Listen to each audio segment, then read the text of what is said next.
office in Cape Town. The headquarters is in Addis. The Chinese built the building there. Right, that's fine. So you know that anything they talk about, China is translating in real time. It's tough, man. That's right. Kwame Nkrumah said African Liberation Day should be a day when we express solidarity with the African continent and with each other, and we need to know what's going on in the world, right?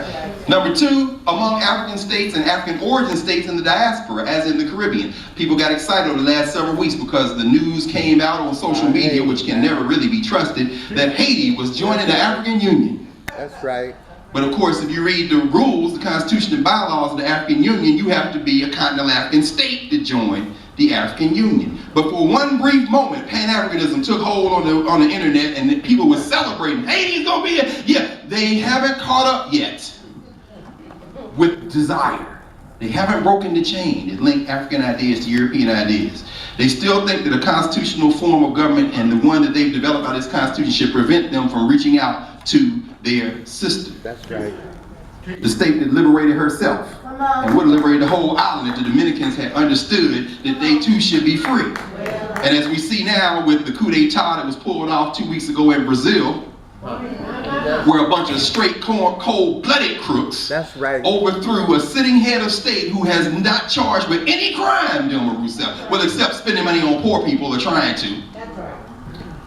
These crooks who have on the books crimes they have committed go through the European press and say, this woman got to go and be impeached. And the New York Times led the charge in saying, yes, this is criminal behavior. Wow, a cold-blooded lie in full time. But as Ron Walters says, the next relationship between African states and African origin states in the diaspora as in the Caribbean, it exists in theory, but until we break the chain, we won't do something as simple as allowing Haiti to join the African Union. That's right.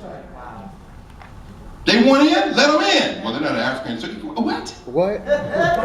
Let's talk about the concept of Western civilization. A lie based on a myth. That's right. There are no Greeks and Romans in England or Scandinavia, or for that matter, in the high schools of Detroit. And yet and still, we call all of it Western civilization. It's very important to understand. The third of the five, he says, is among African states and African origin peoples or communities in the diaspora. Now that's the conversation the AU has been having about how do you treat the diaspora? Do you have a sixth region? How do we come? As Brother Christ said, we are a new nation. But how do you define that? How do you define new nation when our nation talk can be understood by our open enemies because we share a language? When we share, as John Henry Clark would say, the same God. Well, okay. All due respect to Bishop Jeramogi. I'm gonna black this up so much you won't want it. Pretty much succeeds, right? Because even the Catholics say Holy Mary, Mother of God. So of course you have to have a shrine for a black Madonna. That's the Mother of God. But in this concept, however, there's still enough ambiguity for us to not have set out what constitutes a nation. Absolutely, brother. Sovereignty, the idea of political sovereignty. But is that in itself a concept we borrow from our oppressors? Well, it's very difficult to puzzle out breaking the chain and linking our ideas to African ideas because our ideas have experienced all this other stuff now. yeah. That's right. Which means we are a new people. We are not completely new. Which means we're faced with a dilemma. We'll wind this to in a second. Among African origin states in the diaspora and African origin communities in the diaspora. So folks from the Caribbean come to America and say, why y'all obsessed with race? Well, because we can see who this is. Can't you see? Can't you see that? And then stay here and say, I can see that, because some of y'all are the product of that. Either were born and raised in the Caribbean, or the children of folks who were born and raised in the Caribbean who can now see it differently. I heard it in your voice. Is Jamaica, Trinidad? Wait. Jamaica and Louisiana. Jamaica and Louisiana, there it is. It's a Pan-African relationship. That's right. And that's important because, again, and even Louisiana is going to see it, Africans in Louisiana are going to see it different than Africans in Kansas. Why? This brother's from Kansas, by the way, Topeka. Ron Walters. But because Louisiana is the outer edge of the Caribbean. So it's important to understand that that type of resistance is going to look different. So when we say nation language, what do we mean? And we're talking about relationships among African origin states in the diaspora and African origin communities in the diaspora. We're talking about some of the barriers we have between those states where Africans are the majority and in some form of nominal political leadership, and states where Africans are not in the majority, like the United States of America. Although we are close, if we could ever get over the language barrier and say that Africans who speak Spanish are African too. So that we can hear blacks and Latinos. Don't do that. Right. We'll talk about that in the car on the way over here. Detroit Tigers got all these Africans playing on their baseball team, but because they speak Spanish, we call them Latinos. I'm like, wait a minute. Cabrera? Where you from, boy? All these cats from Dominican Republic, Puerto Rico. I'm like, why are we not building a different bridge? Last night in Washington, D.C. was Black Heritage Day at the Washington Nationals. It's all right, the Urban League did it. So I'm gonna go down there. Why? Because I like Dusty Baker. You know, we grew up baseball in Tennessee. And when they hired Dusty Baker, who they didn't want to hire, because the white dude turned down their offer, said the money wasn't right. Now they winning, now they happy. But every time I go down there, it was it's really amazing to me because I'm looking at the team, I'm looking at the conversations that are being held, and I'm asking myself, what will it take for us to see that Africans who speak Spanish are Africans too? So I wore my favorite baseball shirts. I go down the park, and I got a picture. It's a shirt, y'all seen this very famous picture of Henry Aaron when he was playing for the Milwaukee Braves, Willie Mays when he's playing for the New York Giants, and Roberto Clemente when he's Pittsburgh Pirates, right? Right. And I would wear that shirt sometime and I ask students, find a Latino. You're not gonna find a Latino, right? And Roberto Clemente refused to let the Pittsburgh Press call him Bobby. You know how they like to give you names. Like Jackie. Ms. Robinson's still going strong, right? Rachel Robinson. My goodness, we got a lot of Jackie Robinson scholars right now at Howard University. They're all over the country. Ms. Robinson called him Jack.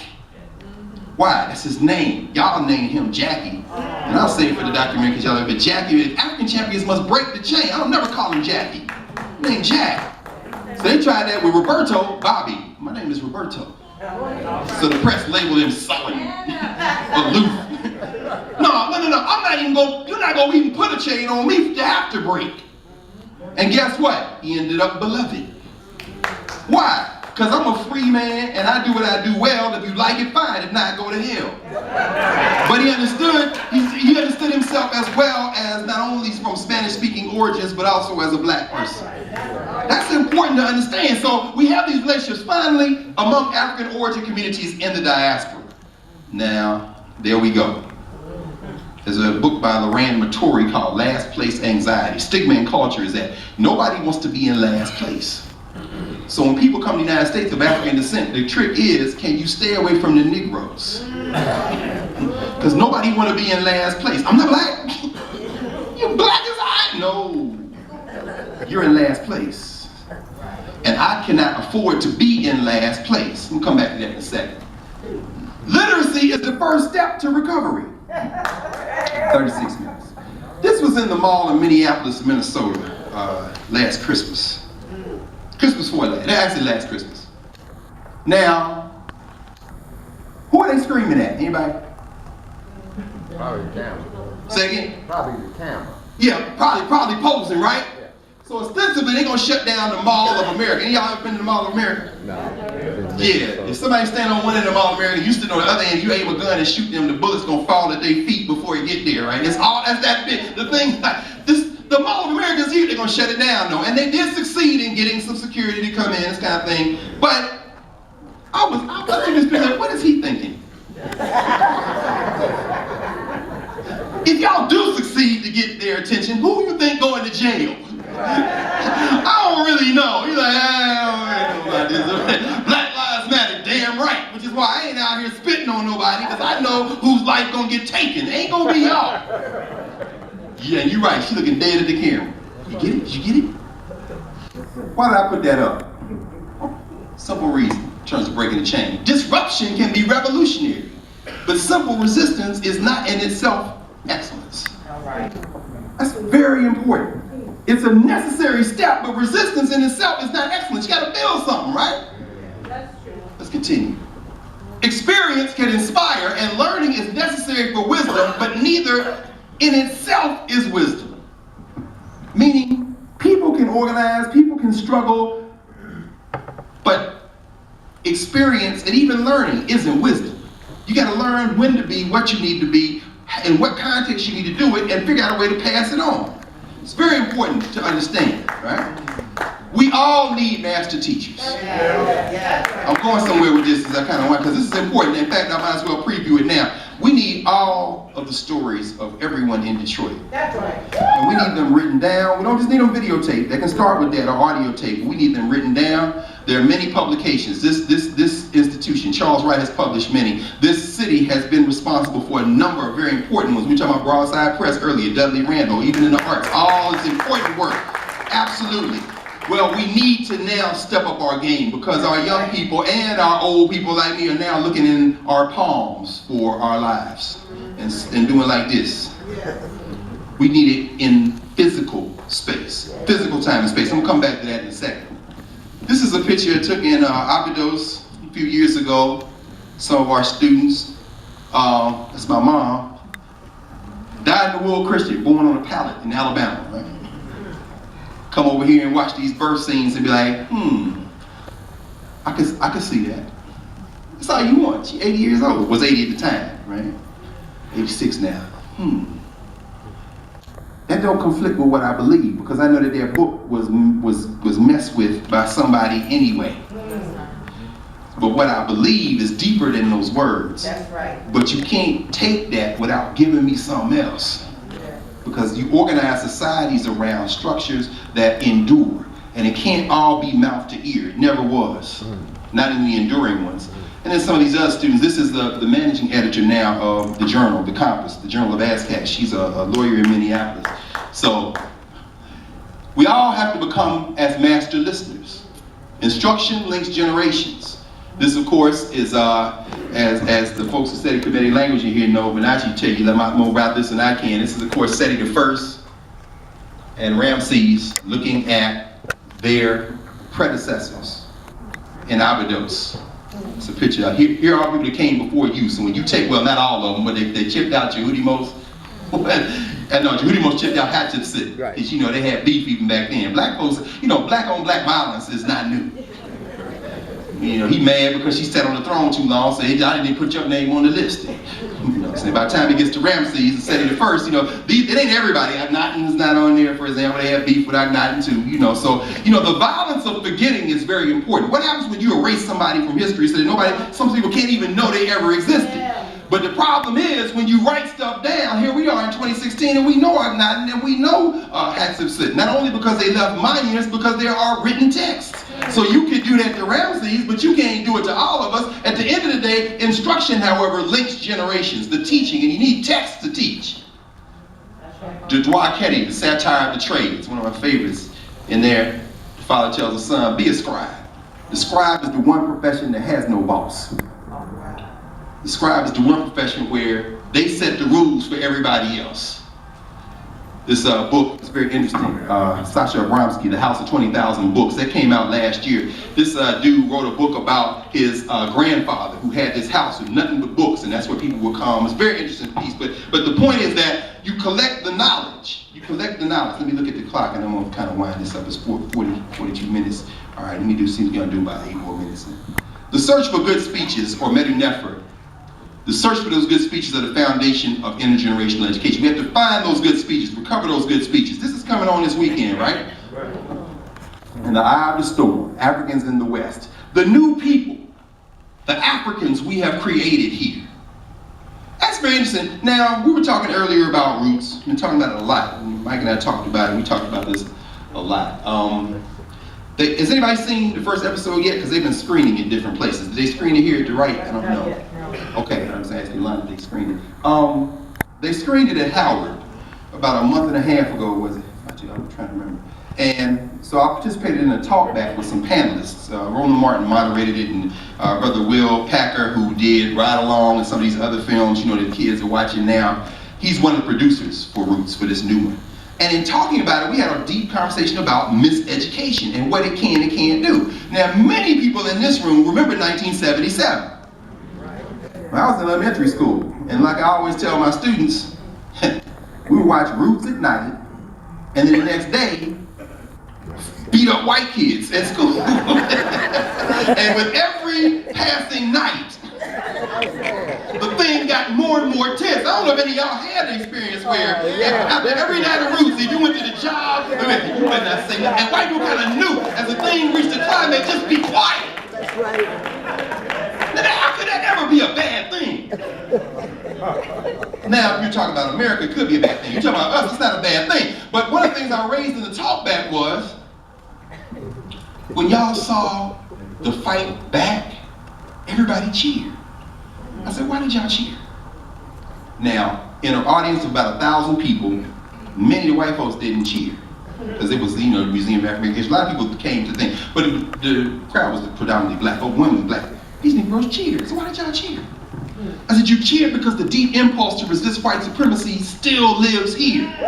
And at that moment, you gave yourself permission to give voice to the thing that's in your heart that you suppress every day of your life. And I'm saying, but in that moment, he was like, yeah. Now, in 77, remember when, George Sanford Brown had the whip and could have whipped Lloyd Bridges, and all of us just like, whip him, whip him. And he was like, no, George, no. I pray when they get to that episode that he gets that ass whipping that he's been waiting for 30 years. Although, to bring me to point, so because they had the screening, because we had some Howard students participating, I was on the panel, they invited us to go down to the White House. So we was down there a couple of weeks ago. They screened it again. Now y'all probably can pick out some of these people. There's LeVar Burton and Mario Van Peebles. This is the white Australian dude that directed episode 1. It's very interesting. Because sometimes white people are free enough to say, I don't know, but this is what you should do if you're a human being. So when you see the resistance scenes in one, I wonder if an American Negro would have made somebody whoop somebody's ass that heavily. It might have taken somebody white who's thinking like, what would I have done? Or maybe somebody from Detroit, but I guess they didn't have anybody. So, Anika Noni Rose, of course, who was making the point she's an American. It's not about black or white, I'm an American. Okay, I respect that. I respect that. Why not? Because that's what they call a rebuttable presumption in the law. If the police stop you and you say that, will that hold water? The answer is no, then in fact you can say what you want. So I respect that. You can believe that if you want. This is the young brother who is playing Kunta, the new version of Kunta Kinte. And it's very interesting because they've done a lot of research. I think when you see, I don't know, when is it? Tonight, tomorrow night? Monday begins? Okay. The history stuff. On the History Channel. Okay. It was very interesting because what you'll see is there was a lot of detail in this. For example, I'll just give you one very quick example. He gets into an argument with his mother and father after he's going through his manhood rights. Right. He gets into an argument with them because he doesn't want to stay in the city they live in, which is considered a village next to the city he wants to go to. The city they live in is a pretty urbane place. Thousands of people live there, it's by the water, footage alone, it's very nice. He said, but no, I want to go to Timbuktu to study. And the father was like, no, Timbuktu is a big crowded place with very ambitious people and they cut throat. And he's like, no, but I want to go. How would I ever know if I could be the best I could be unless I test myself against the best? This is, in other words, what they're trying to do is show the complexity of African life. This ain't a village he's from, but compared to where he's from, it'd be like somebody saying that they want to leave, I don't know, Ypsilanti and come to Detroit. Somebody say, oh, Detroit, it's a big city with a bunch of ambitious people. They cut throat. I don't know if you can hang in there. No, but I want to go. How would I ever know if I don't test myself against the best? And so, of course, by the time that he's abducted, you see resistance. You see they use it's very sophisticated. But the reason I put this up here is because this represents, and this is very interesting, David Walper's son. You know, Walper was the original producer. This guy shows his son, Walper's grandson, the original roots, and this young white kid says, I see why it's important, but I can't relate. This is that, I can't relate. And so he says, that's when I knew we had to remake it. Because it has to be remade for a new generation. And I'm sitting there thinking, J. Carruthers said, African champions must break the chain that link African ideas to European ideas and speak to their ancestors without interpreters. And I'm thinking to myself, as well-meaning as you are, can you tell this story? Right. Come on. You can tell a story. You can tell the story you need. The story for the America she wants to live in. But can you tell the story we need? If we're going to free the African in us, it ain't going to be polite. That's right. And so, I was very, very proud of one of my students, Paul Holston, who's the new incoming editor of the student newspaper, The Hilltop. Paul Holston asked the question. He said, you want to ask a question? As an African who has one parent born here in the United States and the other from Puerto Rico, I want to ask how you deal with the question of global African identity and roots. How do you deal with the fact that these Africans aren't connected to the United States necessarily? So they didn't have an answer. Because you understand, this narrative roots is framed around an American story. This is how we became American. Oh, so now he asked a question that links his ideas to his ancestors' ideas. And here comes, so he says, well, I think this is a story that anyone who has family can identify with. Wow. That's the answer. And I thought about Jacob Carruthers' 1972 royal pamphlet called Science and Oppression. And in that little pamphlet, Science and Oppression, what Carruthers says is the power of Western science and philosophy lies in its ability to disguise itself as a perspective and assert itself as universal. Wow. That's right. Oh no, this is a story about all families. Ah, I see what you did there. You used the word family as universal. It don't mean the same. You took that man's family. And you know when you took his family, two things happened. Number one, he never stopped fighting you. There's a scene where he's making salat as a Muslim. And Forrest Whitaker plays Whitaker in this reimagined Roots, right? Forrest Whitaker looks at him, what you doing, boy? Because he learned a little English now in Virginia. He's making his salat, sundown. He said, well, you better get up off your knees. White folks don't like no African God. I said, who wrote that line? I asked Will Packer, this young brother. I said, hey man, I see you Negroes trying to sneak it in. White folks don't like no African God. Later on, Forrest Whitaker, he gets in a fight with the white overseer and he says to himself, he says, oh my God, all these years, I've been trying to cut myself out a little space to operate around these white folks. Why they still bother me so? That is the question of the Negro who is not yet African. But that's the question we've all asked ourselves at key moments when we decided whether or not to punch somebody in the face or go on and get this check at the end of the week. Can you break a chain when you don't break a chain?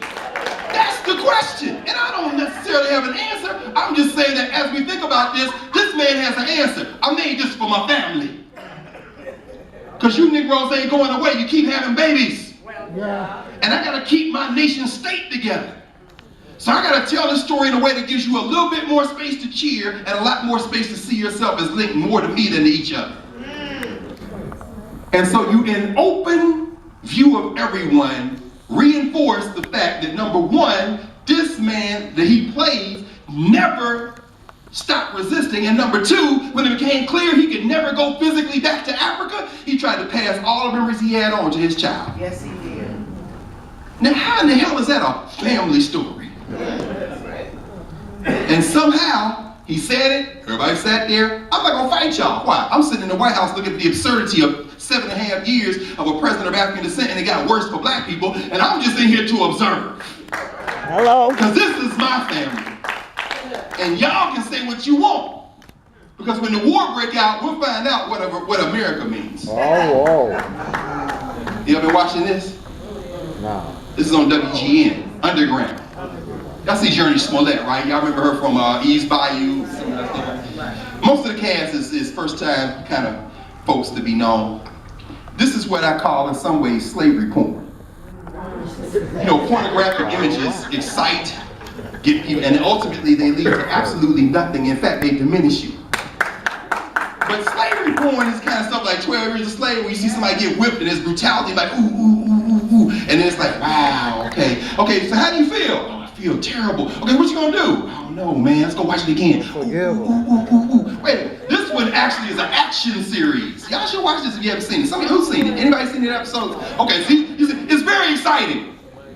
But you could take out slavery and put in jailbreak, and it wouldn't really change. Why? It's not really history. It's like they trying to escape underground. So it's Underground Railroad. That's what it means. They're running off the plantation. You see them disguised. You see them trying to figure out stuff. The boy here is the overseer, and he flips it like, I want to go with y'all. I mean, it's all kind of stuff like that. You hear they got hip hop music underneath it. John Legend and Questlove are producing. I mean, so it's very seductive, and ultimately it might be helpful. At the same time, it still leads to the narrative that this is our home and this is what we should be building. Because you got heroic white figures, what my friend Holly Greenman will call points of entry. But this one here, this cat Nate Parker, this young brother, was in the Great Debaters. Nate Parker's people called us about, same time we did the Roots thing, maybe a week after, said, I want to show y'all this movie. So can you get about 40 or 50 Howard students together? Bring them up to Silver Spring, Maryland. We rented out this little theater. I want y'all to watch this movie, then I want y'all to go on the camera one by one and give me your feedback and critique, because I'm trying to make a final cut and edits, and I want to know. And he's doing this very quietly around the country with some black audiences. Right. Oh, you're gonna like this. This is the toughest crowd in Black America. And I promise you, I think that the Africans of Detroit are gonna like The Birth of a Nation. I'm waiting on it. Brother, this is the Nat Turner story. But what Nate Parker does is not Roots, and it ain't underground. And I'm looking at this like, this young boy, who you been reading and studying? So I waited till the credits came. He got Orisha in there. He got all kind of African motifs, and so it's like he has not only read what Thomas Gray said Nat Turner said in the Confession of Nat Turner. It's like he done read Dr. Clark and them's 10 black writers respond. It's like he has studied, and what you see is a point of view that you can come away with it and say, this ain't about who's the devil and who's the angel. This is about what human beings can do and be brutal, and what they can do to other human beings who didn't come into it like that, and how those human beings respond. And he uses the title Birth of a Nation. It's like a triple entendre. Are you critiquing D.W. Griffin? Maybe. Are you talking about the United States? Maybe. Are you talking about the African group, Born? I'll let y'all be the judge, but I promise you, I think you'll be very excited. And you know, you just started film school at Wiley College in Texas. Right. Absolutely. This young cat started film school. He's out, not NYU. Jay-Z, Beyonce, whoever give him money, it's nice. Not USC, that Dre them give him money. No, Little Wiley College, the same place that he represented in the Great Debaters. And had the Wiley Glee Club, men's Glee Club, sing a song at a key moment in this film. I was like, that's a beautiful song. You also hear Nina Simone. It's a beautiful song. I said, who sang that? So you got to stay at the end of the credits. And when the crowd said the Wiley College, I said, this dude right here, I like this guy. Yeah, that's right. I don't know what you're trying, but whatever this is something else. I think he's trying to break the chain. So we have challenges. We have to restore memory, Septepi, the first occasion. How do we do that? And genealogy, from the first occasion coming forward. Our intellectual thrust has to ensure intergenerational integrity so that our young people have what we have. We have to annotate that genealogy. What does that mean? When I was listening here, Brother Charles was sitting here talking earlier, Brother Public Programs here, and he's sitting there and he's talking about the history of Detroit, and a lot of things I knew, a lot of things I didn't know, and I'm listening like, wow. And then of course, Brother Kwasi, as you were talking, I'm saying to myself, how many young people know the history of this community? I don't even mean the history of 100, 150 years ago. I mean the history of the last 50 years. The history of the people in this room. I mean the formations of the black women and men who are heroes, including the women and men in this room. How many of our high school students could sit down and walk you through that very important genealogy? How much time? About, let me do 5. Because I went over. Yeah, I did go over. No, I'm gonna finish this up. This is me trying to break the chain by living hard. Well, kinda really. These young cats, man, everybody on the internet now. Yeah. Hidden Colors 4 is out. And I've tried. I really tried with Hidden Colors. 1, 2, 3, and I guess I'll try with 4. I'm like, okay.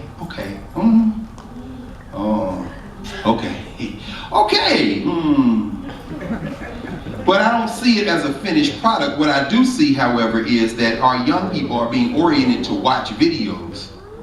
We tell them to read books, and they, why would I read a book? You read the book and I'll talk to you. Or I'll listen to you, or I'll watch your video. Slick production credits. And I'm like, wow, so you never check that source. Well, these brothers here, Asar and Hotep and Brother they all over YouTube.